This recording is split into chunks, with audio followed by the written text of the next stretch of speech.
మీ bank account కూడా freeze అయిందా? దీని ముఖ్య కారణాలు ఏంటో, దీని నుండి మీరు ఎలా సేఫ్గా ఉండాలో నేను మీకు చెప్తాను. జనరల్లీ మనం ఎవరికైనా ట్రాన్సాక్షన్ చేస్తున్నప్పుడు account freeze, contact your branch అని వస్తుంది.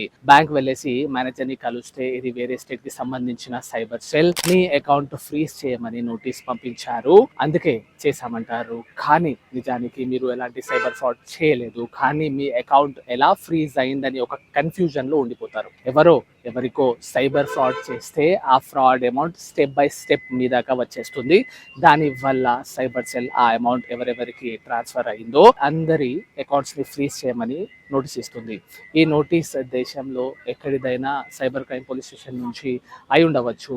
మీ బ్యాంకు నోటీస్ వచ్చిన సైబర్ సెల్ ఒకవేళ చాలా దూరంలో ఉంటే అక్కడికి వెళ్ళి రావడానికి చాలా టైం, స్ట్రెస్ అండ్ చాలా ఖర్చు అవుతుంది. ఇదంతా పక్కన పెడితే మెయిన్ ఉండే భయం ఏంటి అంటే ఆ సైబర్ స్టేషన్ వెళ్ళాక వాళ్ళు మిమ్మల్ని అరెస్ట్ చేస్తే మీ పరిస్థితి ఏంటి? ఒకవేళ మీ విషయంలో ఫ్రాడ్ అమౌంట్ తక్కువగా ఉంటే, అంటే మీ అకౌంట్లో 30 లక్షలు ఉంటే బట్ డిస్ప్యూటెడ్ అమౌంట్ 1 lakh ఉంటే నోటీస్లో ఎలాంటి అమౌంట్ మెన్షన్ అయి ఉండకపోవడం వల్ల మొత్తం అమౌంట్ అంటే 30 లక్షలు ఫ్రీజ్ అయిపోతాయి. అంటే మొత్తం అకౌంట్ క్లోజ్. మీరు ఆ అమౌంట్లో డబ్బులు వేసుకోగలరు కానీ తీసుకోలేరు. కాబట్టి ఇలాంటి వాటి నుంచి తప్పించుకోవడానికి ఏం చేయాలి? మీ పర్సనల్ యూస్ అండ్ మీ ప్రొఫెషనల్ యూస్లకి ఒక అకౌంట్కి బదులు రెండు అకౌంట్లు మెయింటైన్ చేయండి. ఆ 2 అకౌంట్ల నుంచి ఒకదాని నుండి మరొక దానికి ఎటువంటి ట్రాన్సాక్షన్స్ చేయకండి.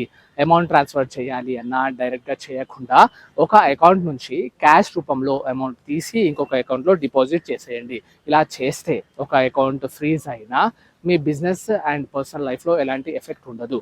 ఇలాంటి ఇష్యూ జరిగినప్పుడు మీ ట్రాన్సాక్షన్స్ అలాగే బ్యాంక్ స్టేట్మెంట్స్ తీసుకున్న తర్వాత బిల్ ఏదైనా ఉంటే అది పెట్టి ఆ కన్సర్న్ సైబర్ సెల్కి ఈమెయిల్ ఆర్ పోస్ట్ ద్వారా కాంటాక్ట్ అవ్వండి.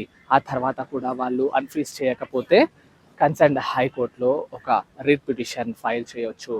ఎందుకంటే మీ అకౌంట్లో ఉన్న అమౌంట్ వాడనివ్వకపోవడం అనేది వయలేషన్ ఆఫ్ ఫండమెంటల్ రైట్స్. లా తెలుసుకోండి, మీకు మీరే లాయర్ అవ్వండి. ఇలాంటి ఇంకా లీగల్ విషయాల కోసం మీ లీగల్ గురువును ఫాలో చేయండి.